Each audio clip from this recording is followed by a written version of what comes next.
दीन और दुनिया दोनों की भलाई उलमा से जोड़ने में है।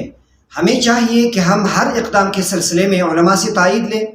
उलमा की रहनुमाई सरपरस्ती में रहना सबसे बड़ी ज़िम्मेदारी है।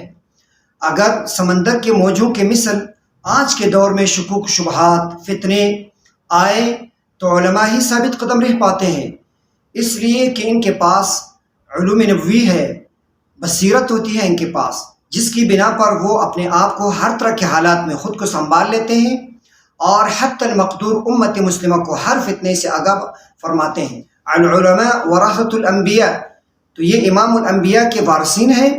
तो आज के दौर में उम्मत मुस्लिमा की सबसे बड़ी ज़िम्मेदारी उलमाए किराम की आवाज़ को दुनिया के कोने कोने तक ले जाना है, उलमा को प्रमोट करना। तो इस सिलसिले में तो यही अर्ज़ है कि हर काम में दिन की हो दुनिया की हो उलमा से तायीद ले।